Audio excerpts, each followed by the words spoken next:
Hello, I'm Jay Luck, a master hypnotist and NLP trainer. Hypnosis is a multifaceted technique and skill set that one can use to change habits, patterns, and beliefs. You see, if you're stuck with something, whether it be emotions or smoking habits or eating habits, relationship habits, even things like picking your face. These are all habits, they're learned behaviors. And if you really want to change something you feel uncomfortable with, there's a couple of requirements to make hypnosis work.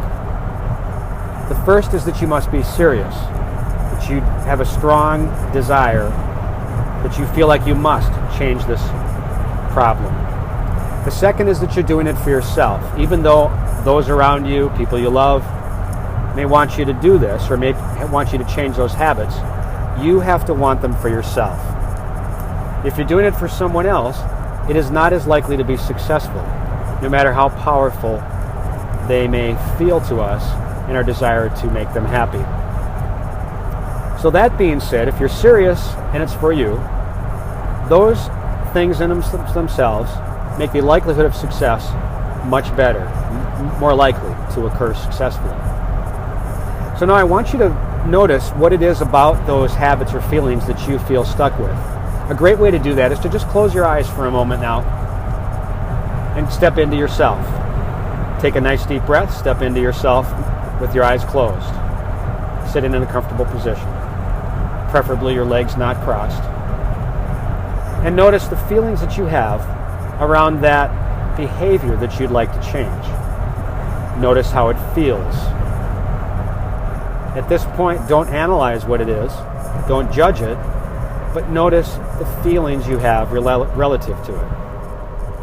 And as you notice those feelings, notice how it makes you feel. Do you feel stuck and trapped? Have you tried to solve it before and you just keep going back to it, even if you've quit for a time and then gone back? How does it feel to try to quit this behavior and not succeed?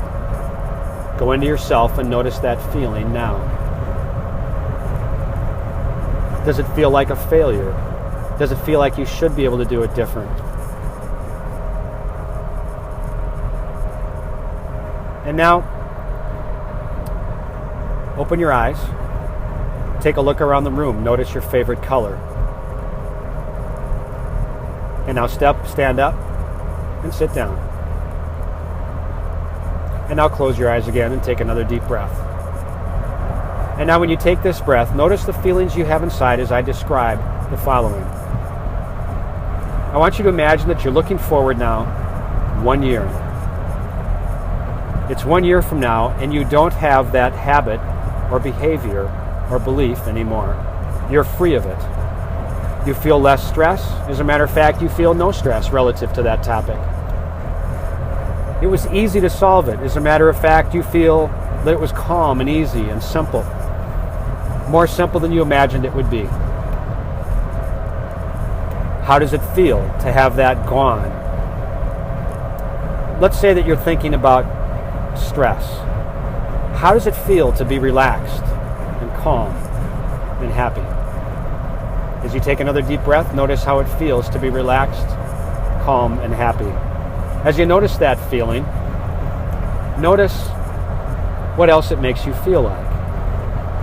In other words, what would you do if you no longer felt that stress that you felt before and you just felt free and relaxed, free of that habit, pattern, and belief? What would you do if you had that freedom now? And how would it feel? Would you feel stuck and trapped? No, you'd feel free and in control. And who would be in control? Of course, you would be in control. Now open your eyes. You'll notice that you felt different in those circumstances, whether it was the old habit, pattern, and belief, or the new recognition of how it would feel to not have that habit, pattern, and belief. You see, when we try to solve things like that and we feel stuck and trapped, we go through a loop, a failure-success loop, an expectation of failure loop. where we move forward trying to solve the situation, doing the things that we know we should do, because it doesn't take a rocket scientist to know the things you should do to reduce stress, eat different, get exercise, quit smoking, not be afraid of certain things. We know what that is. We know what it would feel like. But you go forward trying to solve it consciously, doing the things that you consciously believe you should do to make a change, even the way you want to force the feeling. And as you move forward, your subconscious gets involved. The subconscious likes the comfort and the predictability of the old behavior that you've decided you don't want anymore. And the subconscious defeats your efforts to change your behavior. You see, the subconscious is 88% of our brain. Conscious is only 12. We learn our habits, patterns, and beliefs with our conscious brain. And after a time, those patterns, habits, and beliefs become subconscious patterns, habits, and beliefs.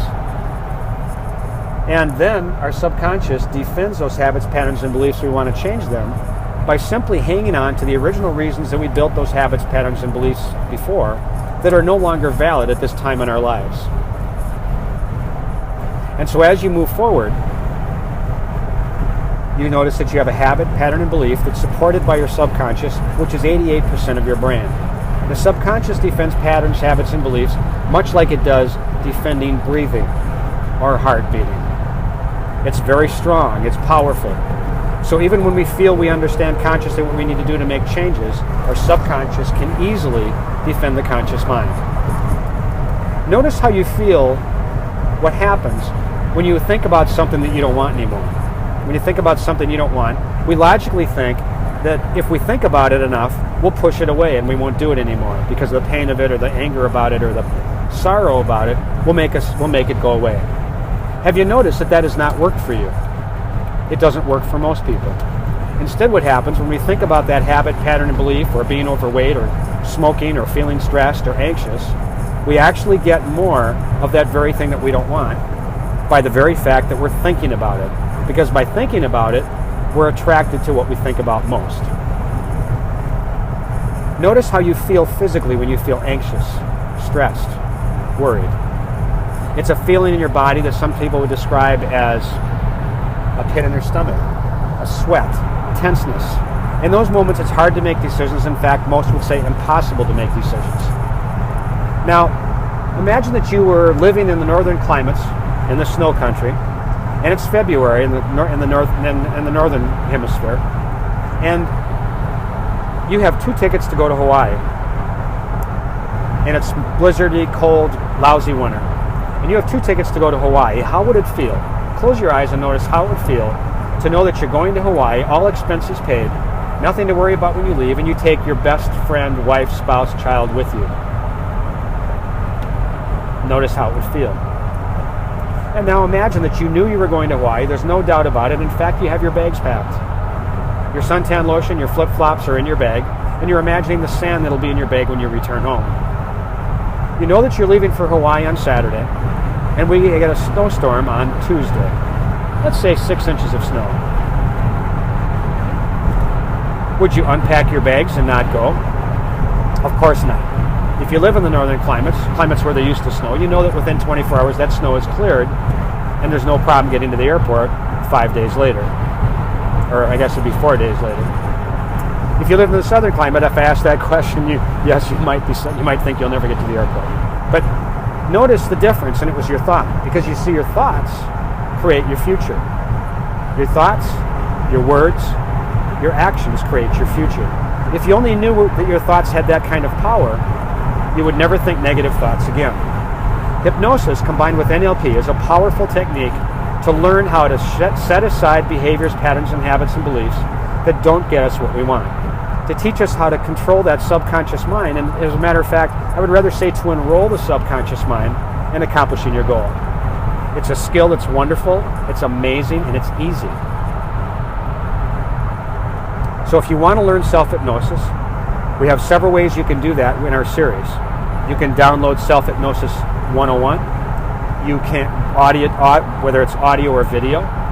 You can enroll as a student.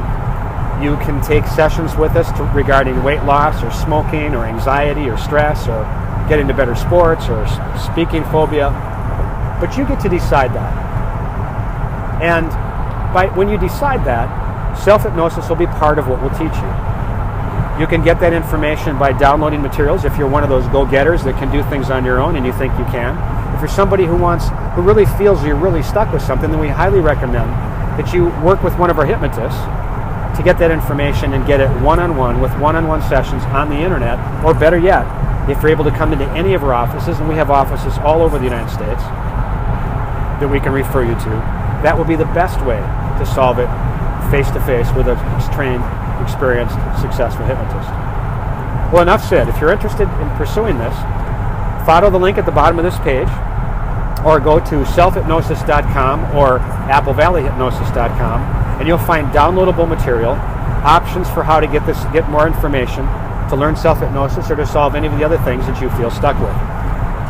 It's great talking to you. I hope that you learned something from this. Even if you don't follow through and do anything with us, I know that you'll have change occur now just because of what you discovered today. Have a great day.